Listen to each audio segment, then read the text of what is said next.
तो हेलो दोस्तों, स्वागत है आपका मेरे इस यूट्यूब चैनल में।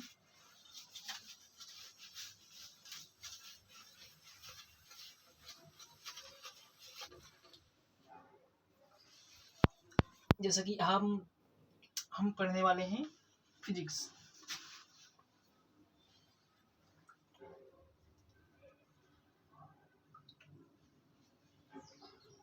और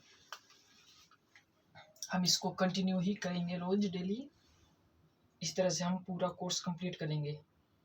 हम पढ़ेंगे 11th की फिजिक्स, कक्षा 11।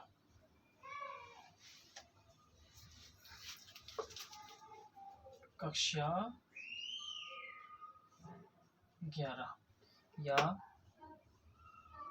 Class 11th।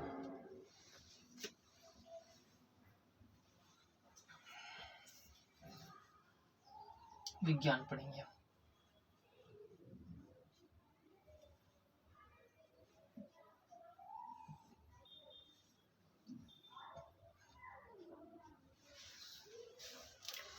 तो हमारे इसमें कुछ टॉपिक हैं काफ़ी सारे। दरअसल में विज्ञान तो बहुत बड़ी है कि इसको करने में कम से कम 7-8 महीने लग जाएगा, लेकिन हम कंटिन्यू रोज 3 या 4 टॉपिक कवर करेंगे, जिससे कि हमारा कोर्स टाइम से पूरा हो जाए।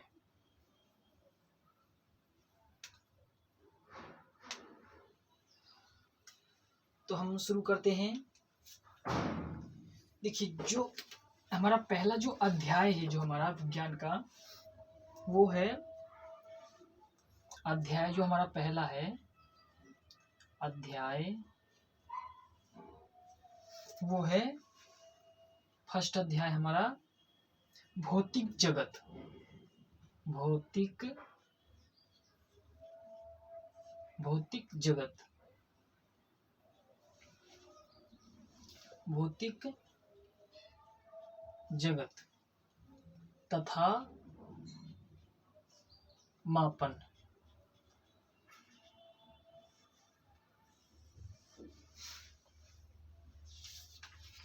भौतिक जगत तथा मापन, ये हमारा है पूरा अध्याय, पूरा के फर्स्ट अध्याय।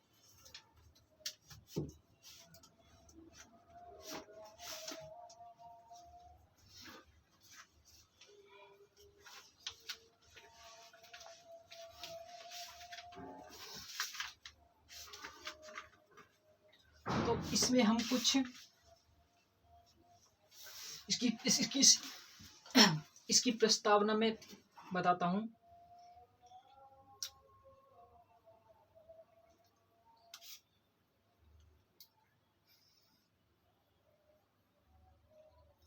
मनुष्यों के द्वारा, सॉरी, प्रस्तावना नहीं है, थोड़ी विज्ञान के बारे में बताता हूं। मनुष्य के द्वारा विभिन्न परीक्षणों तथा प्रयोगों के द्वारा या आधार पर प्राप्त किया गया व्यवस्थित क्रमबद्ध ज्ञान को ही विज्ञान कहते हैं या कहलाता है। यानी कि मनुष्यों के द्वारा विभिन्न परीक्षणों तथा प्रयोगों के आधार पर प्राप्त किया गया व्यवस्थित क्रमबद्ध का मतलब होता है क्रम से, क्रम के अनुसार कोई चीज व्यवस्थित, एक ही मतलब शुरू से व्यवस्थित करना, क्रम के अनुसार क्रमबद्ध ज्ञान विज्ञान कहलाता है।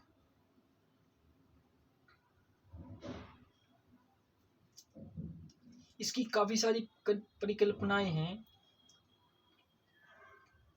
लेकिन परिकल्पनाओं को पढ़ेंगे तो फिर क्वेश्चन ही नहीं हो पाएंगे, ना डेरिवेशन हो पाएंगे। इसलिए हम सीधे आते हैं अपने टॉपिक पर। भौतिक जगत यानी कि पूरा ब्रह्मांड, मापन यानी कि मापना, किसी चीज को नापना। हम इसमें पढ़ेंगे मूल भौतिक राशियां। पहला जो है हमारा मूल भौतिक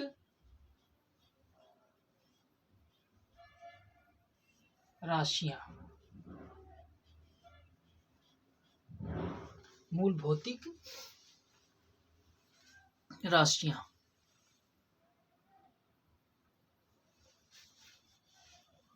तो एक होती है एसटी प्रणाली।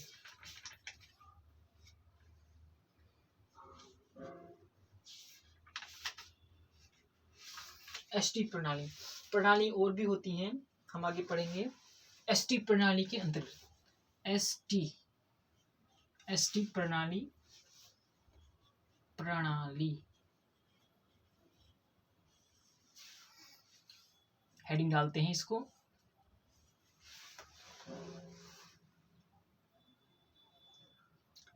तब इसमें लिखेंगे, या हम इसको बताते हैं पहले।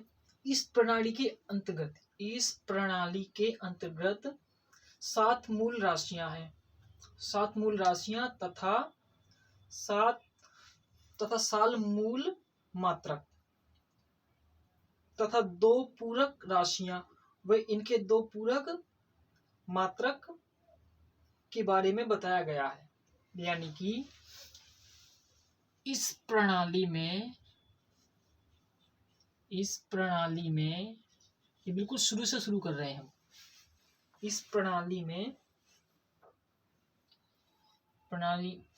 प्रणाली में या इसके अंतर्गत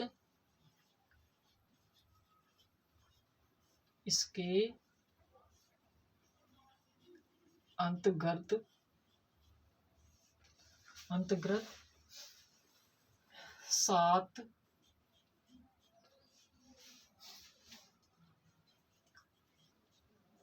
मूल राशियां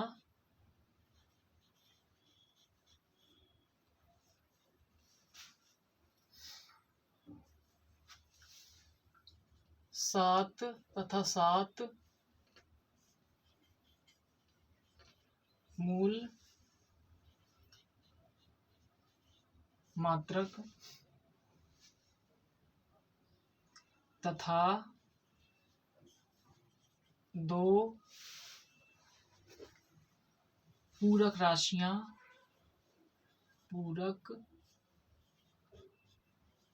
राशियां व इनके 2 पूरक मात्रक है। इस प्रणाली के अंतर्गत 7 मूल राशियां तथा 7 मूल मात्रक तथा 2 पूरक राशियां व इनके 2 पूरक मात्रक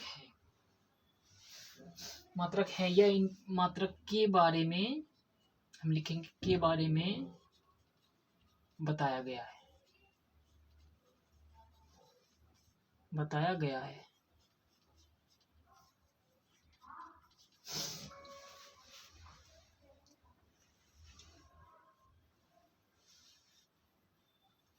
नोट करिए इसको। अब हम कुछ भौतिक राशियों के नाम लिखेंगे और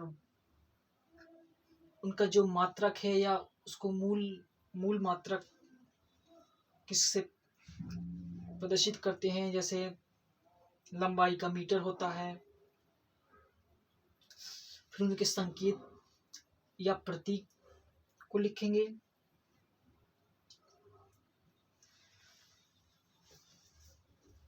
तो नोट करिए, करते हैं इसको रफ।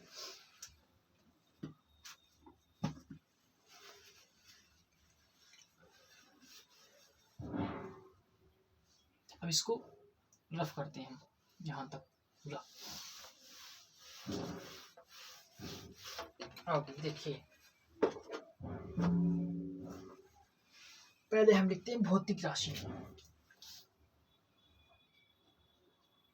भौतिक राशि का नाम, राशि का नाम। फिर मूल मात्रक, मूल मात्रक। फिर संकेत, संकेत या प्रतीक, संकेत या प्रतीक। अब हम इस तरह से लाइन खींच लेते हैं। ये पूरा 11th का कोर्स कराऊंगा मैं धीरे धीरे, पूरा 11th का कोर्स आपका कंप्लीट करवाऊंगा मैं। चलिए अब जैसे लंबाई, लंबाई, लंबाई का मात्रक क्या है? लंबाई को मीटर से नापते हैं, मीटर, मीटर। इसको m से डिनोट करते हैं, ये इसके संकेत। द्रव्यमान, दूसरा हमारा द्रव्यमान, फर्स्ट सेकंड द्रव्यमान।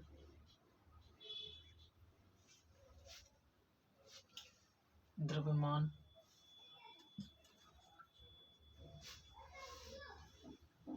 द्रव्यमान को किलोग्राम में नापते हैं, किलोग्राम।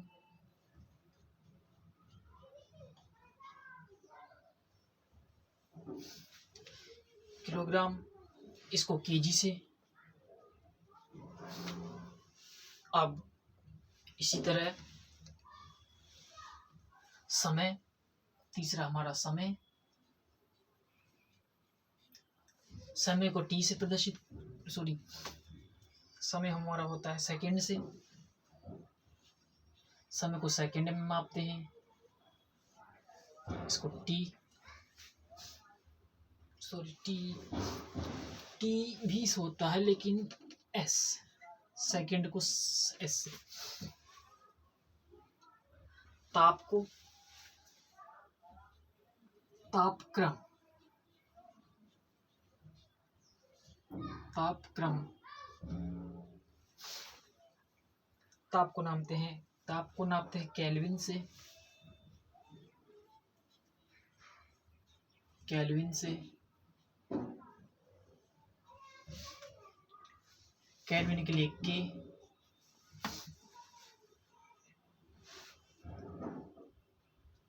अब विद्युत धारा, विद्युत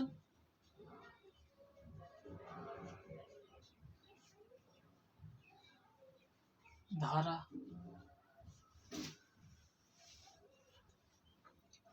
विद्युत धारा को नापते हैं एम्पीरियर से, एम्पीरियर,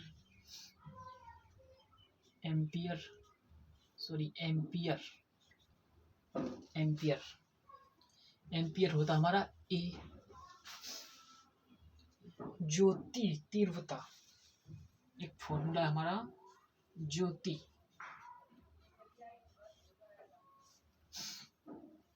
तीव्रता, तीव्रता को नापते हम कैंडेला से, कैंडेला, एक मात्रा होगी, कैंडेला को सीडी से।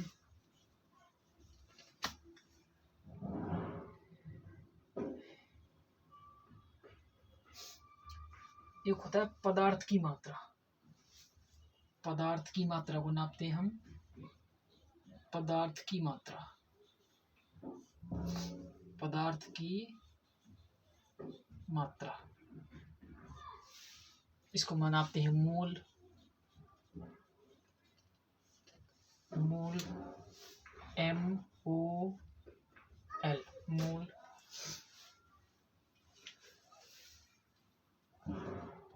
इसको स्मॉल लिखेंगे, मोल।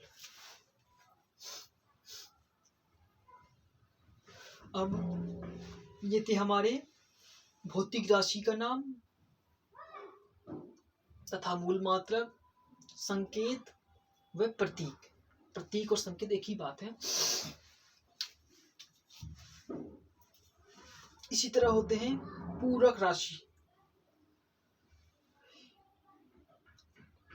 पूरक, यहाँ नीचे लिखेंगे हम पूरक। ये फर्स्ट नंबर है, ये सेकंड नंबर। पूरक राशि का नाम, राशि का नाम। अब पूरक मात्रक, पूरक मात्रक, इसमें लाइन खींच लेते हैं इस प्रकार से, ये अलग है। पूरक मात्रक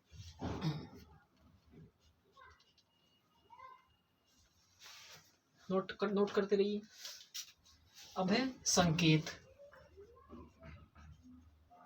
संकेत प्रतीक, जो वही लिखा था हमने। अब एक होता है समतलीय, समतल यानी कि नीचे का हिस्सा जो कि बराबर, ये समतल बिल्कुल प्लेन है, इसको बोलते हैं समतल। समतलीय फर्स्ट है हमारा समतलीय, समतलीय।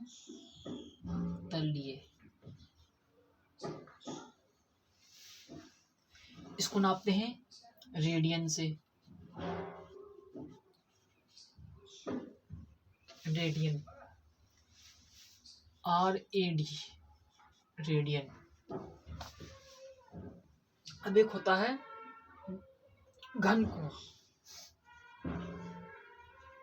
घनकोण,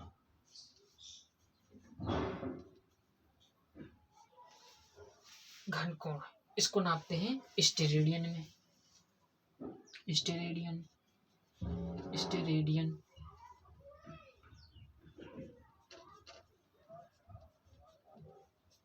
इसको नापते हैं स्टेरेडियन। STR, STR। तो ये थे हमारे कुछ भौतिक राशियां, भौतिक राशियों के नाम, वो मूल मात्रक उनको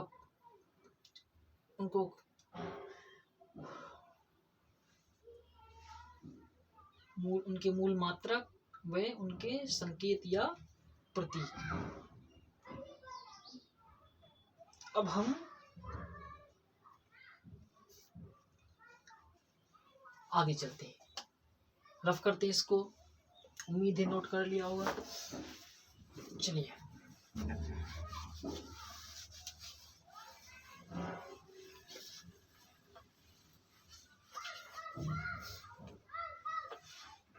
अब एक होता है हमारा व्युत्पन्न राशि व मात्रक। व्युत्पन्न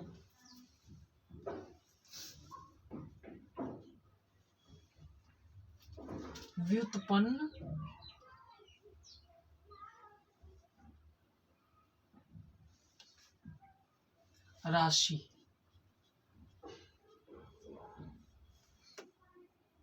व मात्रक।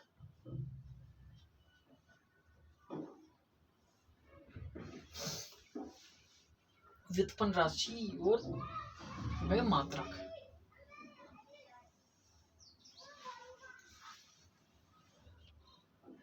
अब चलिए, क्या होता है व्युत्पन्न राशि व मात्रक।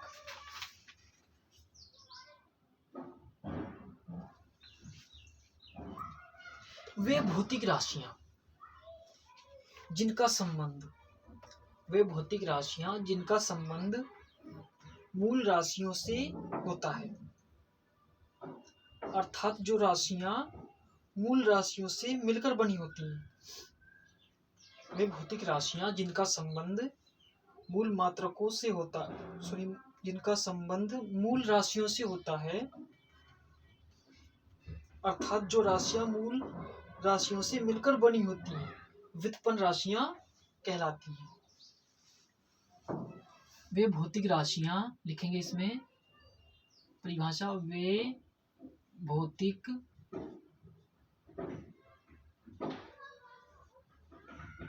वे भौतिक राशियां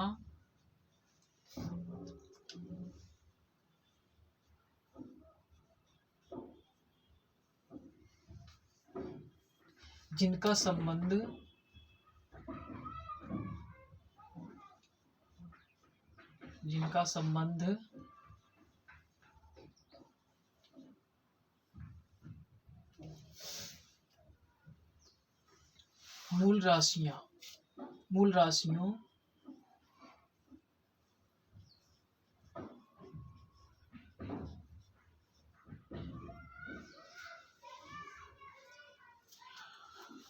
मूल राशियों से होता है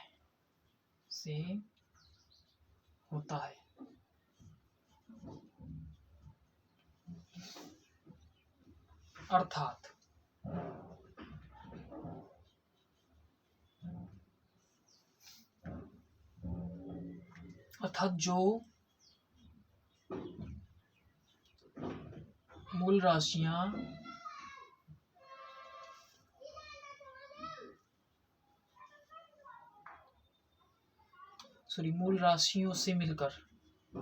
राशियों से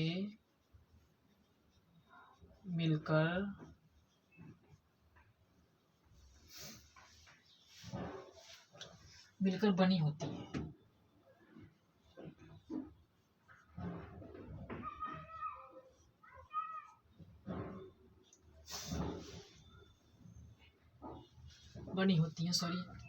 कोमा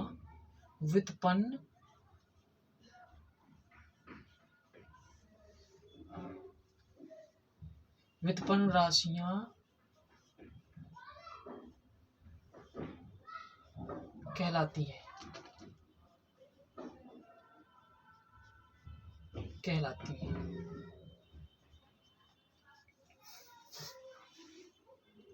वे भौतिक राशियां जिनका संबंध मूल राशियों से होता है अर्थात जो मूल राशियों से मिलकर बनी होती हैं व्युत्पन्न राशियां कहलाती हैं। जैसे कि फॉर एग्जाम्पल जैसे चाल, ये क्या है? मूल राशियां। चाल, घनत्व, बल,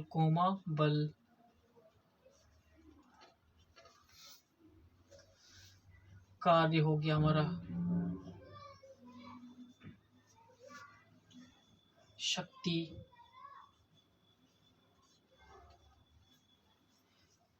क्षेत्रफल,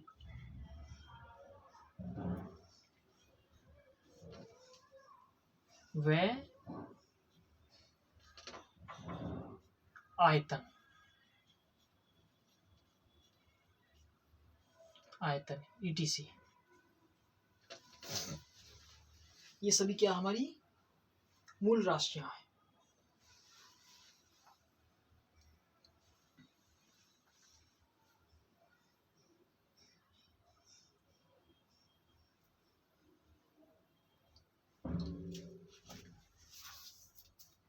अब इसी में लिखेंगे हम व्युत्पन्न राशियों के जो मात्रक होते हैं मूल राशियों के मात्रक पर घातांक लगाकर प्रदर्शित किए जाते हैं। या घातांक लगाकर प्राप्त किए जाते हैं। भी हम देखेंगे कैसे घातांक लगाते हैं। घातांक हम लिखेंगे इसमें व्युत्पन्न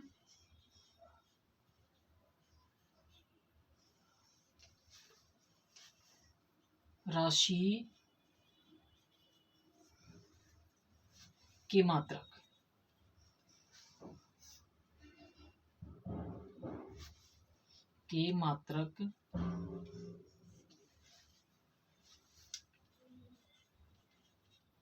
मूल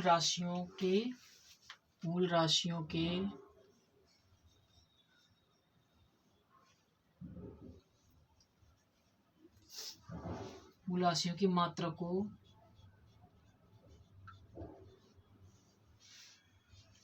पर घातांक लगाकर, पर घातांक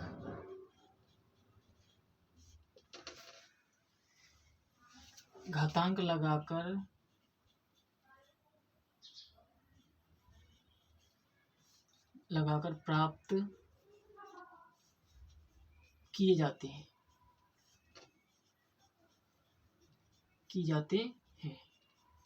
नोट करिए।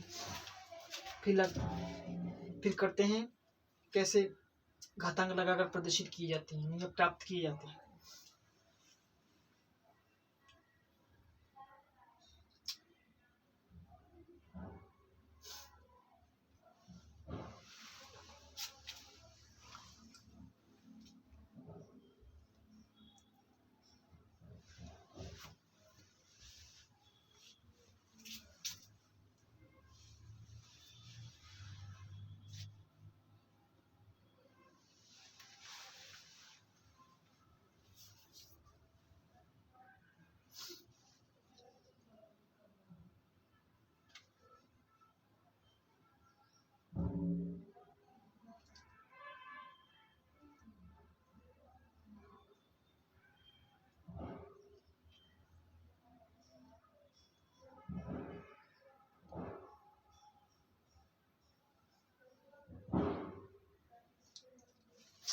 चलिए रफ करते हैं।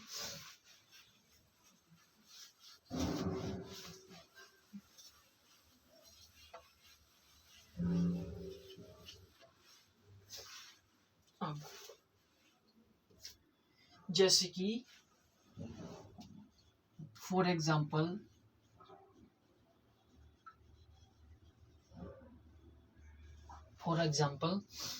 जैसे क्षेत्रफल, हम ले लेते हैं क्षेत्रफल।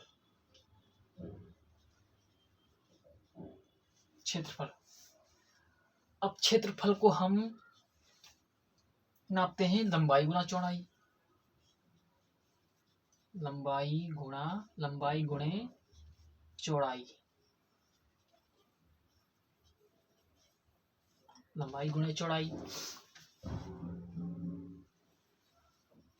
तो हम इसको लिख सकते हैं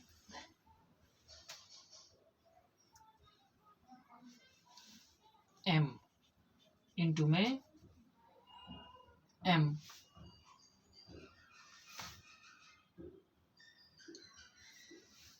तो ये हो जाएगा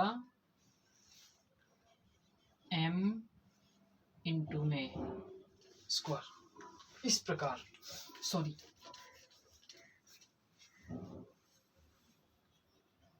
m इस प्रकार m स्क्वायर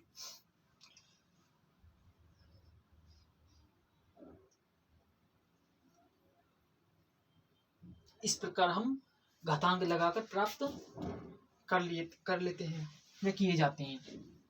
सेकंड, आयतन निकालते हैं हम। आयतन, जब क्षेत्रफल निकालते हैं तो उसमें स्क्वायर आता है। जब आयतन निकालते हैं, अभी हम आगे पढ़ेंगे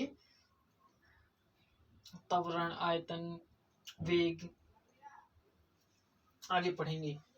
अभी हम घातांक लगाकर घातांक प्राप्त करते हैं। चलिए आयतन का देखते हैं। आयतन का होता है लंबाई गुणे चौड़ाई गुणे ऊंचाई। तो हम इसको लिख सकते हैं m गुणे m गुणे m, तो ये हमारा हो जाएगा m की पावर 3 ब्रैकेट बंद। ध्यान रहे ब्रैकेट इस प्रकार नहीं लगाया जाता, ये गलत है, ये सही है।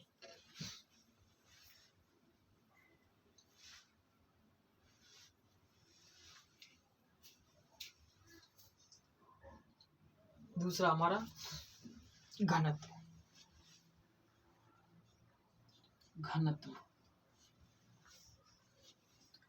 को निकालते हैं।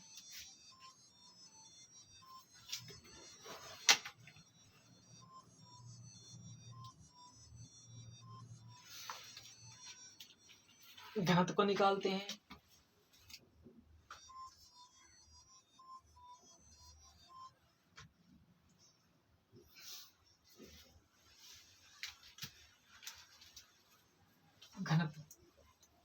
घनत्व इज इक्वल टू, या बट एरो का निशान लगा कर लिखते हैं, द्रव्यमान। घनत्व होता है हमारा द्रव्यमान बटे आयतन। द्रव्यमान बटे आयतन। तो हमने पढ़ा था द्रव्यमान को डिनोट करते हैं हम केजी से, किलोग्राम से, किलोग्राम। और आयतन हमारा निकल के आया m⁻3। तो हम इसको लिख सकते हैं, इसको भेजेंगे ऊपर। तो ये जब ऊपर जाएगा तो केजी झुका तू और m⁻−3, m⁻−3। और ये m किस में है?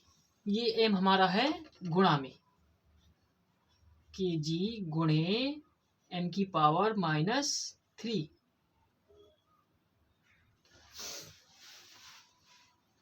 समझ में आया? अब निकालते हैं वेग। जब कोई भी नंबर या संख्या या प्रतीक चिन्ह को हम ऊपर लेकर जाते हैं तो वो संख्या माइनस में हो जाएगी। अब निकालते हैं वेग। वेग होता है हमारा विस्थापन बटे समय। वेग होता है हमारा विस्थापन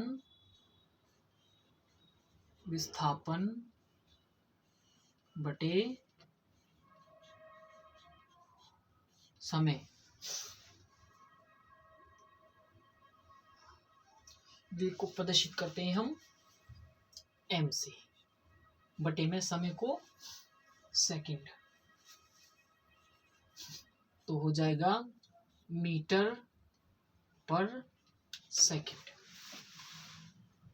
ऊपर जाएगा तो फिर -1 हो जाएगा।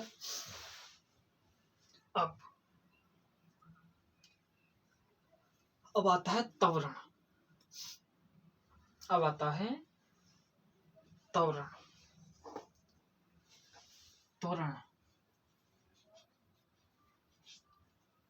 त्वरण वेग परिवर्तन की दर को ही क्या कहते हैं? त्वरण कहते हैं। तो हम इसमें लिखेंगे वेग परिवर्तन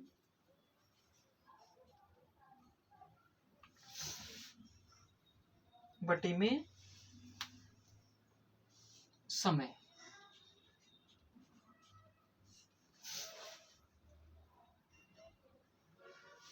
तो ये हो जाएगा हमारा वेग बटे में s बटे में समय। तो ऊपर जाएगा ये, तो मीटर पर सेकंड स्क्वायर, लेकिन माइनस का।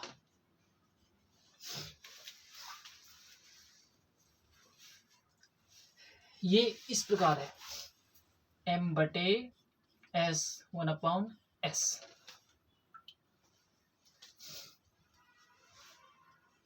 इस प्रकार। तो ये मीटर पर सेकंड का -2 स्क्वायर, माइनस स्क्वायर ही बोलेंगे इसको, मीटर पर second minus square.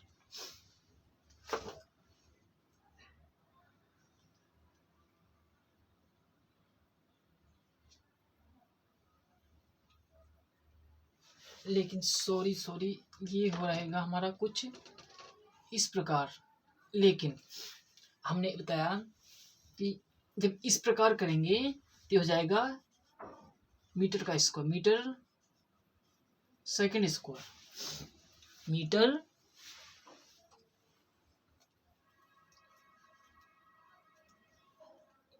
Metre second square,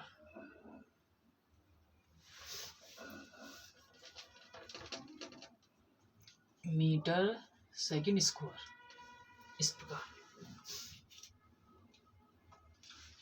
अब आएगा -2,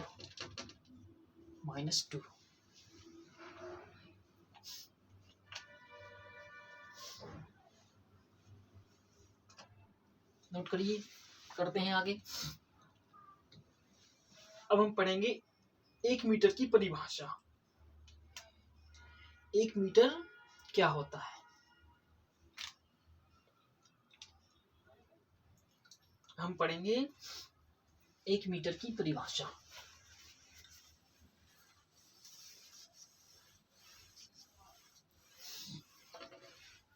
एक मीटर की परिभाषा,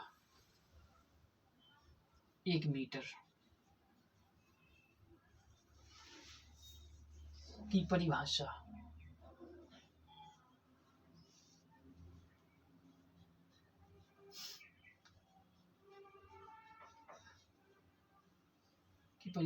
ST।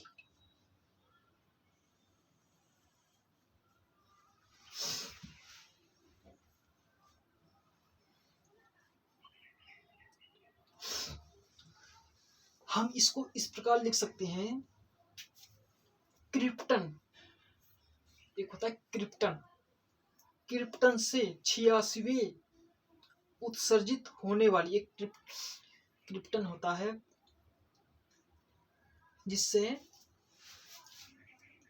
यह एक रेडियो एक्टिव तत्व की तरह ही काम करता है, जिससे स्वतः ही किरणें उत्सर्जित होती रहती हैं। तो क्रिप्टन से 86वें 86 से उत्सर्जित होने वाली नारंगी रंग की प्रकाश की तरंगदैर्घ्य की लंबाई, प्रकाश की, देखिए लिख लेता हूं मैं, क्रिप्टन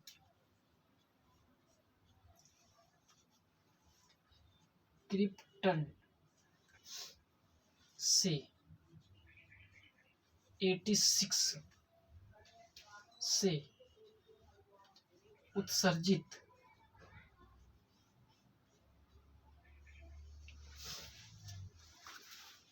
होने वाली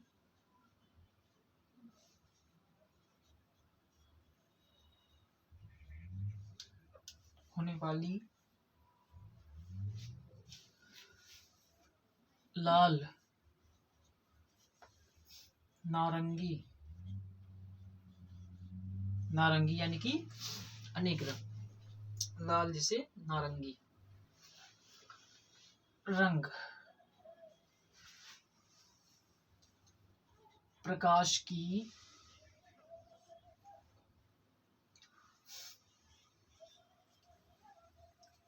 16,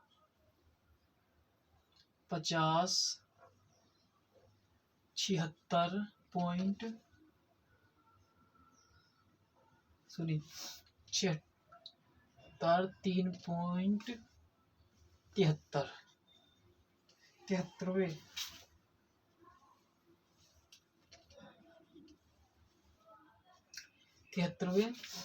तरंगदैर्घ्य की लंबाई को, तरंगदैर्घ्य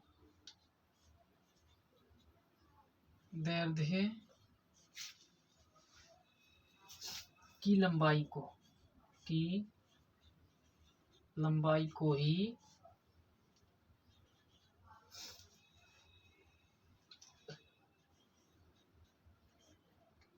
ही 1 मीटर कहते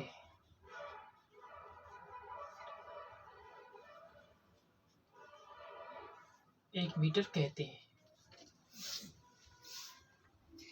क्रिप्टन से 86 से उत्सर्जित होने वाली लाल नारंगी रंग प्रकाश की 1650,763.73 तरंगदैर्ध्य की लंबाई को ही 1 मीटर कहते हैं। ये 1 मीटर की परिभाषा है।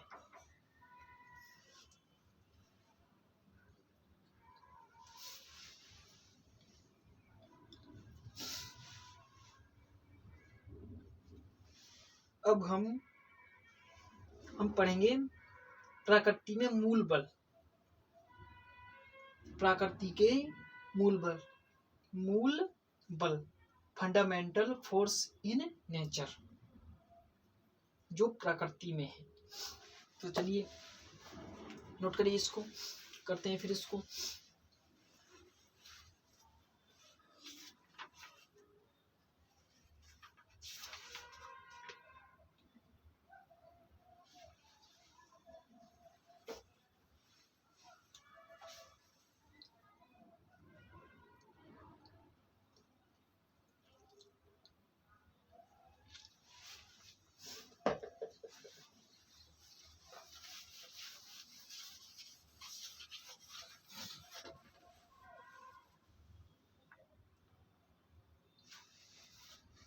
करते हैं रफ।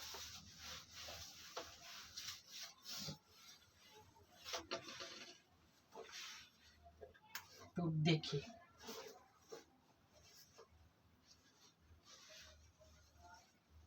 प्रकृति प्रकृति में मूल बल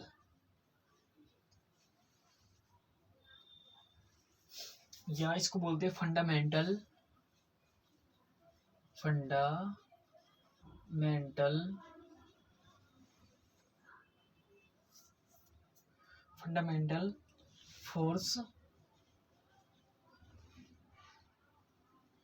फोर्सेस इन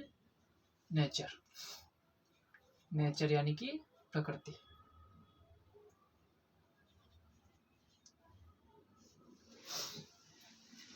प्रकृति में मूल बल जो प्रकृति से ही मिले हैं, प्रकृति से ही मिले हैं, जो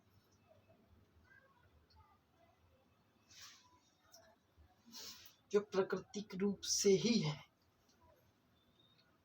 तो चलिए इसमें देखते हैं, यानी कि प्रकृति में मूल बल कौन कौन से प्रकृति में मूल बल हैं, उनके बारे में पढ़ेंगे हम मूल बल के बारे में। तो बल वह कारक है, बल जो हमारा है वह कारक है जो किसी वस्तु पर आरोपित करने पर उसमें त्वरण या विरूपण उत्पन्न करता है। त्वरण या विरूपण उत्पन्न करता है या उत्पन्न करने का उसमें प्रयास करता है। जैसे कि हमने किसी वस्तु पर बल लगा दिया, इस पर बल लगाया हमने, तो ये चलेगा। जब चलेगा तो इसमें त्वरण भी उत्पन्न होगी, चलेगा या सिकुड़ेगा। जैसे कि रबड़ होगी, हमने उस पर बल लगाया तो ये सिकुड़ेगी।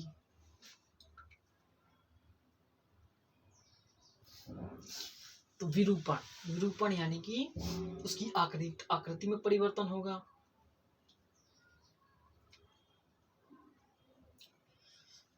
जैसे कि रबड़ होगी, जब उसमें बल लगाया जाएगा तो पहले तो वो सिकुड़ जाएगी, अब जैसे ही उसका बल हटेगा तो वो पुनः अपनी अवस्था को प्राप्त हो जाएगी। तो ये कह रहा है कि उसमें त्वरण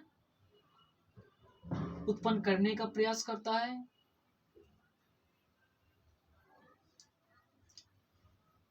त्वरण या विरूपण उत्पन्न करता है, या उसमें उत्पन्न करने का प्रयास करता है, मूल बल कहलाता है।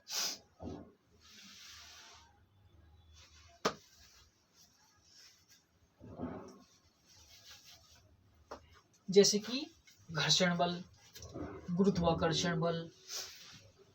घर्षण बल क्या होता है? घर्षण बल होता है हमारा जब कोई दो पिंड या टुकड़े परस्पर टकराते हैं, एक दूसरे से। इस प्रकार परस्पर इनमें टकराव होता है, परस्पर इनमें आगे पीछे टकराव होता है, तो उनमें एक ऊर्जा जनरेट होती है, यानी कि ऊर्जा उत्पन्न होती है। जो बादलों में जो बिजली गिरती है वो घर्षण बल के कारण ही होती है। जब बादल परस्पर टकराते हैं तो उनमें एक अत्यंत ऊर्जा निकलती है। जब ऊर्जा बहुत अधिक हो जाती है, उसकी आवश्यकता मतलब अवशोषित करने की क्षमता उसकी खत्म हो जाती है, तो कड़कड़ की आवाज करती हुई बिजली जमीन पर गिरती है। तो बादलों में जो बिजली गिरती है वो घर्षण बल के कारण ही गिरती है। तो ये होता है हमारा घर्षण बल। गुरुत्वाकर्षण बल होता है कोई भी वस्तु हमें अपनी ओर आकर्षित करती है, उसी को ही हम गुरुत्वाकर्षण बल कहते हैं। आगे हम पढ़ेंगे इसकी डेफिनेशन क्या है। स्प्रिंगों को खींचने से उत्पन्न बल। स्प्रिंग हमारी कुछ इस तरह से होती है, जब हम उसको खींचते हैं तो ये बड़ी हो जाती है, लेकिन तब हम बल लगाते हैं तो ये बड़ी हो जाती है, लेकिन जैसे ही हम इसको छोड़ते हैं पुनः वह अपनी उसी अवस्था को प्राप्त कर लेती है।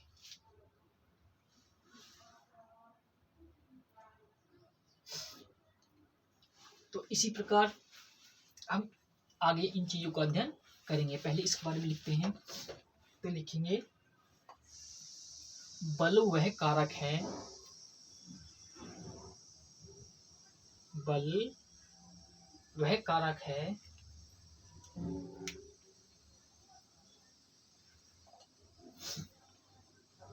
बल, इसकी डेफिनेशन लिखेंगे, बल वह कारक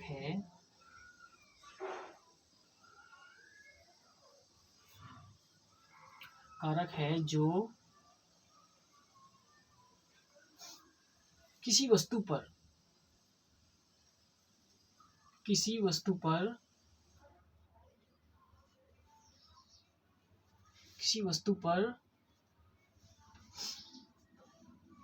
आरोपित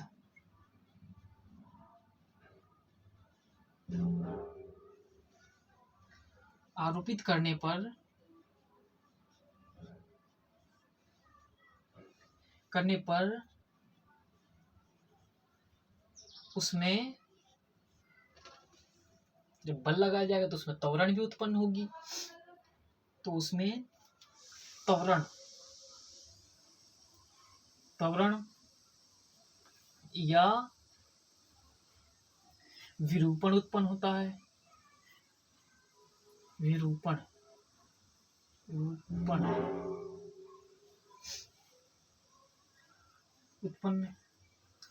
उत्पन्न करता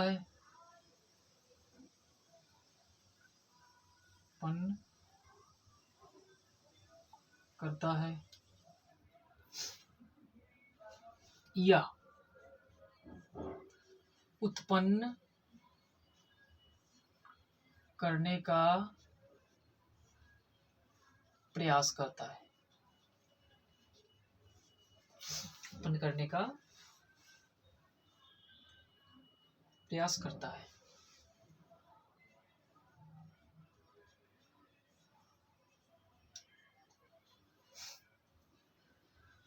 करता है। कोमा मूल बल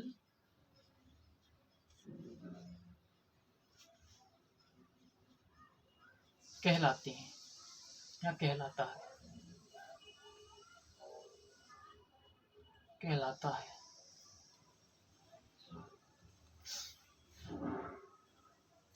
फॉर एग्जाम्पल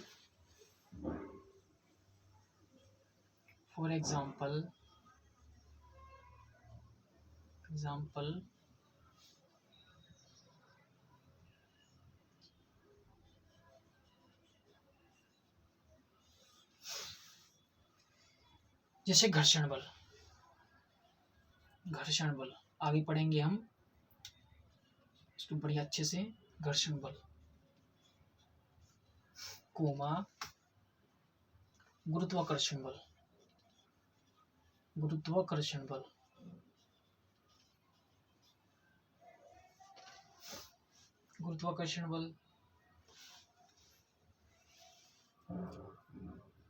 स्प्रिंग खींचने से बल, स्प्रिंग खींचने से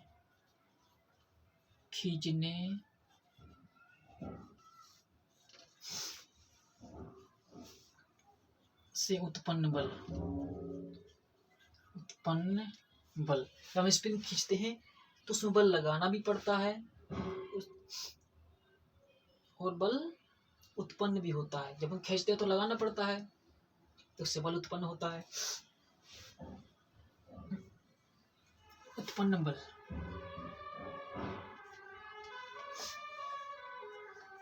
कोमा पृष्ठ तनाव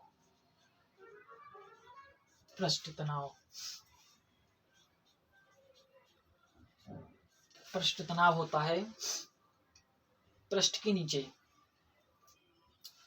किसी भी वस्तु पर कितना बल लग रहा है या किसी चीज को, जैसे कि पानी का पृष्ठ तनाव, हम आगे पढ़ेंगे इस बारे में। शयान बल, एक होता है शयानता या शयान बल। शयानता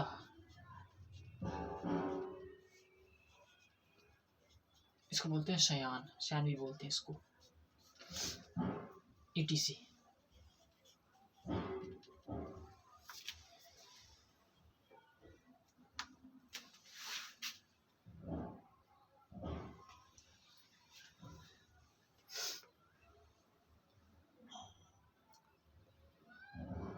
नोट करिए इसको।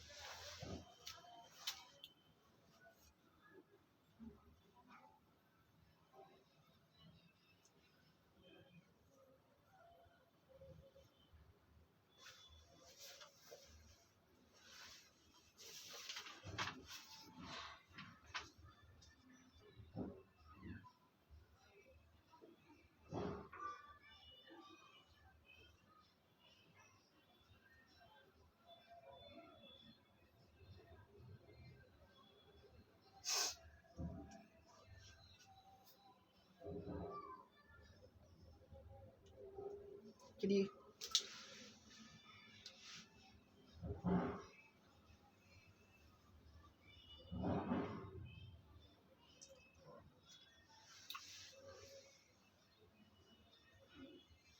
तो हमारा अगला टॉपिक है गुरुत्वाकर्षण बल, ग्रेविटेशनल फोर्स। रफ करते हैं इसको।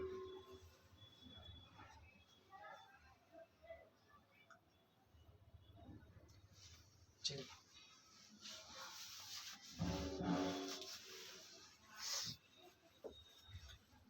अगला टॉपिक है हमारा ग्रेविटेशनल फोर्स,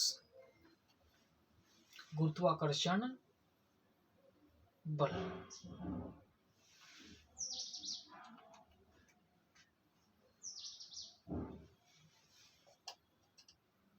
गुरुत्वाकर्षण बल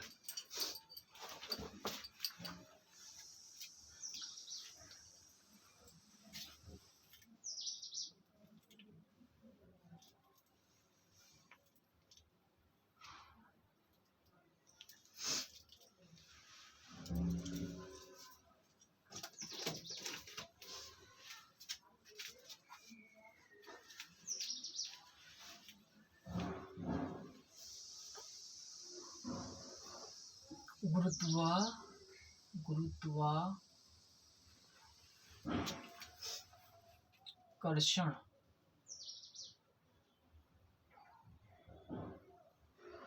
बल,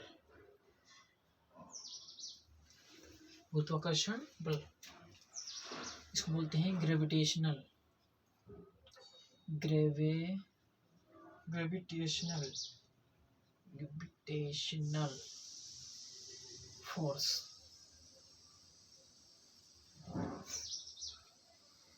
ग्रेविटेशनल फोर्स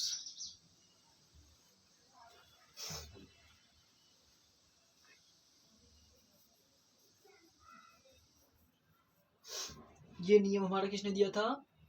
ये नियम हमारा न्यूटन ने दिया था। यह नियम हमारा दिया था न्यूटन ने। न्यूटन ने इस नियम को दिया था।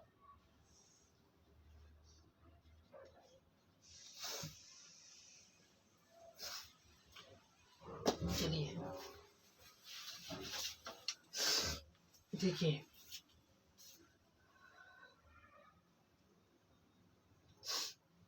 हम इसको कह सकते हैं गुरुत्वाकर्षण बल हमारा होता है F इजिकल टू, इसका फॉर्मूला होता है F is equal to G into M into में M2 अपॉन में R स्क्वायर। ये इसका फॉर्मूला होता है, जहां F बल है, G गुरुत्वाकर्षण,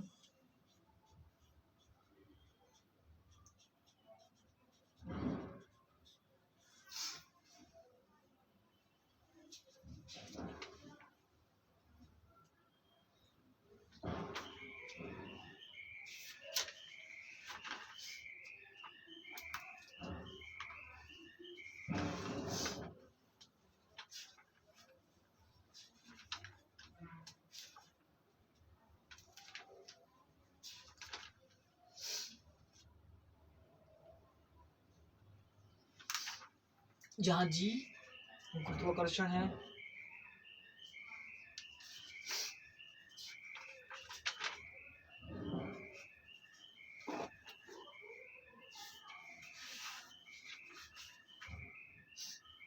अब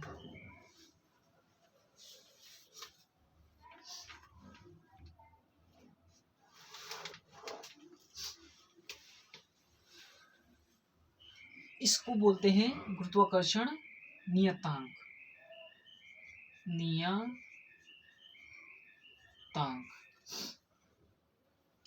या सार्वत्रिक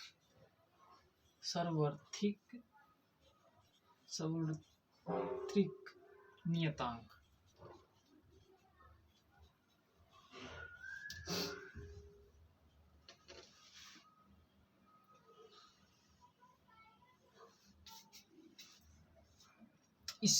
इसका मान होता है, G का मान होता है, G का मान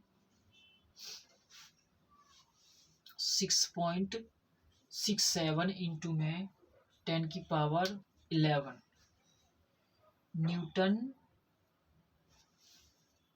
न्यूटन मीटर का स्क्वायर के जी की पावर -2। ये इसका मात्रक होता है।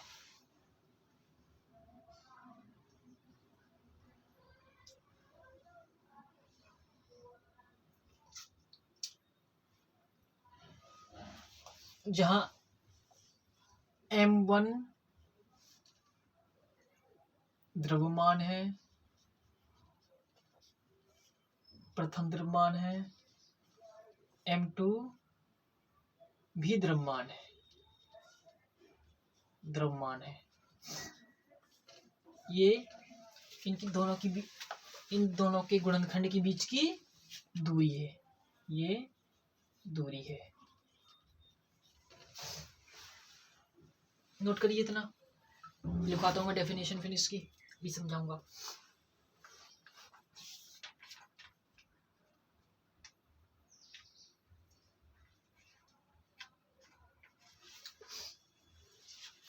अभी गुरुत्वाकर्षण का पूरा चैप्टर है, हम उसको अच्छे से करेंगे, जब चैप्टर करेंगे तब उसमें डेरिवेशन भी करेंगे। अभी खाली ये थोड़ा सा बता दे रहा हूँ, बस आ गया है टॉपिक तो चलिए।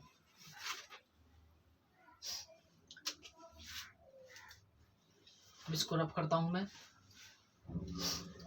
या देखो, गुरुत्वाकर्षण बल क्या होता है।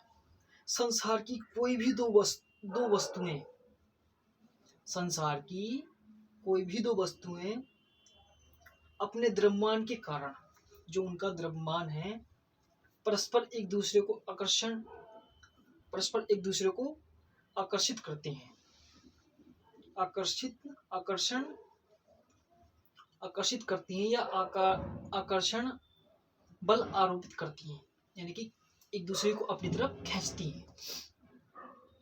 जैसे कि पृथ्वी अपनी तरफ खींचेगी और वायुमंडल अपनी तरफ खींचेगी। जैसे ही हम मध्य मंडल पहुंच जाते हैं तो बीच में अटक जाते हैं ना, तो फिर वो, ये हमारा अर्थ हो गया, ये हमारा पृथ्वी हो गई, ये मध्य मंडल हो गया, ये वायुमंडल हो गया। तो जब तक हम इस मध्य मंडल के नीचे हैं तो पृथ्वी किसी भी वस्तु को अपनी ओर आकर्षित करेगी, और जब हम वायुमंडल के ऊपर हैं तो वायुमंडल अपनी ओर खींचेगा उसको।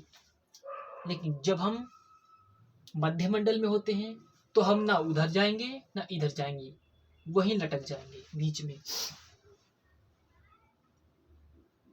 इसलिए जब किसी रॉकेट को भेजना पड़ता है तो उसका मान 11.2 किलोमीटर पर सेकंड की स्पीड से 11.2 किलोमीटर पर सेकंड की स्पीड से अगर कम होता है तो वो बीच में ही लटक जाएगा।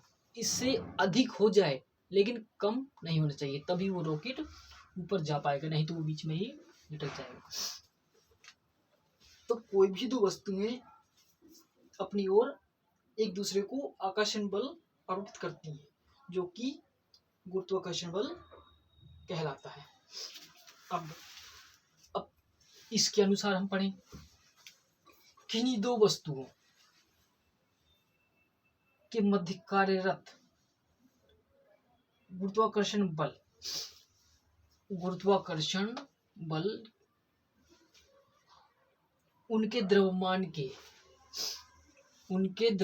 के गुणनफल के तो अनुक्रमानुपाती होता है। के गुणनफल के तो अनुक्रमानुपाती होता है, तथा उनके मध्य, उनकी बीच की दूरी के वर्ग के वियुक्त क्रमानुपाती होता है। इसे ही न्यूटन के गुरुत्वाकर्षण बल के नाम से जाना जाता है। गुरुत्वाकर्षण बल एक प्रकृति में पाया जाने वाला सर्वाधिक क्षीण या दुर्बलतम बल है। गुरुत्वाकर्षण बल जो हमारा है, ये प्रकृति में पाया जाने वाला सर्वाधिक क्षीण या दुर्बलतम बल है। गुरुत्वाकर्षण बल केंद्रीय तथा संरक्षी बल है। गुरुत्वाकर्षण बल जो हमारा है केंद्रीय तथा संरक्षी बल है। अब इसकी हम परिभाषा लिख लेते हैं।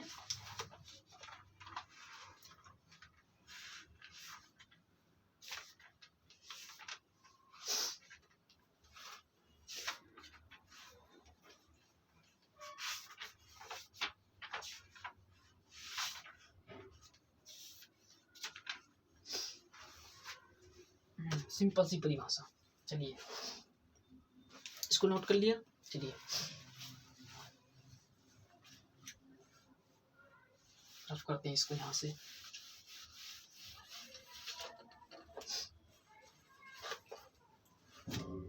कि नहीं, ये वाली परिभाषा वेस्ट है।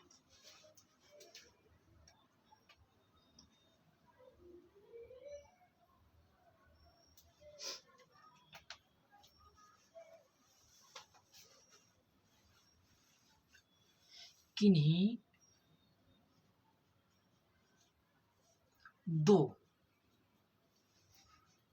दो पिंड, पिंड 1 पिंड 2, किन्हीं दो पिंड या पिंडों, दो है तो पिंडों के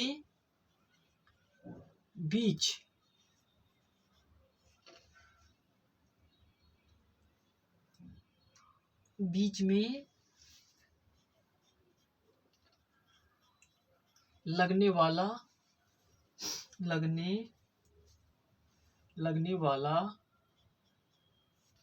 आकर्षण बल, आकर्षण यानी कि अपनी तरफ खींचना, किन्हीं दो पिंड को अपनी तरफ खींचना, आकर्षण बल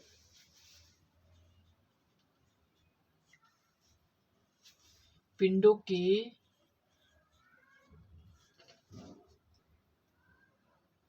द्रव्यमान, पिंडों के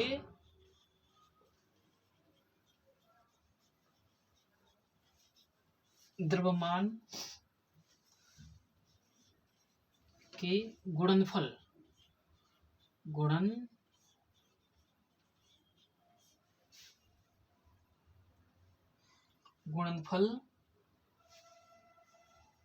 के तो समानुपाती होता है, के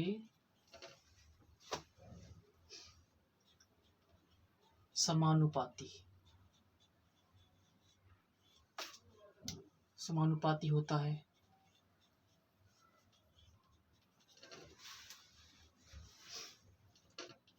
वे उनकी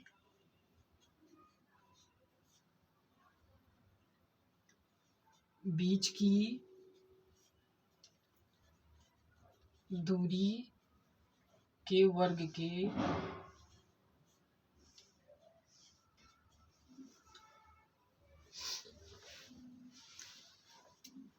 व्युत्क्रमानुपाती होता है, व्युत्क्रमानुपाती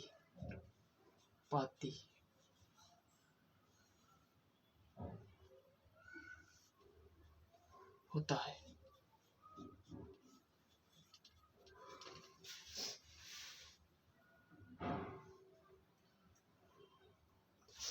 नोट करिए इसको, हम यहां से मिटाते हैं इसको।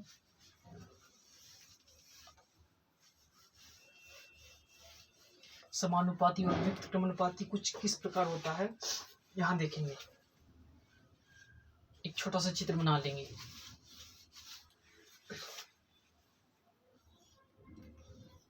दो पिंड हैं इस प्रकार, ये M2 है, ये M1 है। इन दोनों के बीच की दूरी है r², r मान लेते हैं, दोनों के बीच की दूरी है r² मान लेते हैं। r² है, माना क्या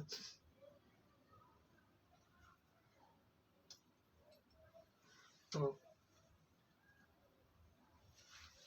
F इज इक्वल टू तो F समानुपाती M1 इंटू में M2,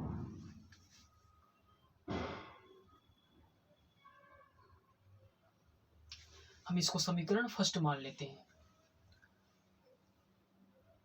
तब वे F व्युत्क्रमानुपाती 1/r², इसको 2 मान लेते हैं।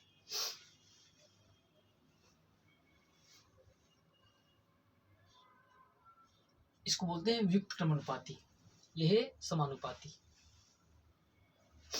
अब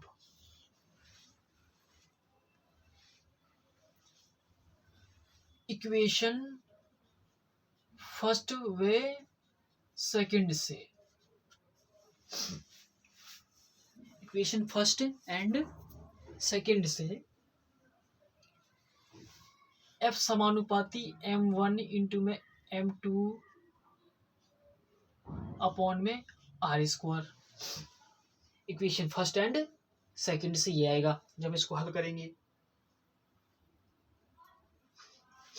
अब जब इसका हम समानुपाती चिन्ह हटाएंगे तो एक नियतांक आएगा। तो F इज इक्वल टू, जब इसको समानुपाती चिन्ह हटेगा तो एक नियतांक आएगा जिसको बोलते हैं G। ये एक प्रायोगिक मान है, इसको बदला नहीं जा सकता, ये प्रयोगों के आधार पर ही निकाला जाता है और सिद्ध होता है।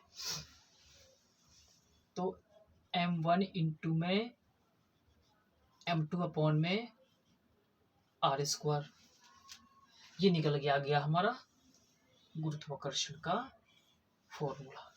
इसका मान होता है, हमने लिखा था 6.67 इंटू 10⁻11 न्यूटन मीटर का स्क्वायर माइनस kg-2, ये इसका मान है।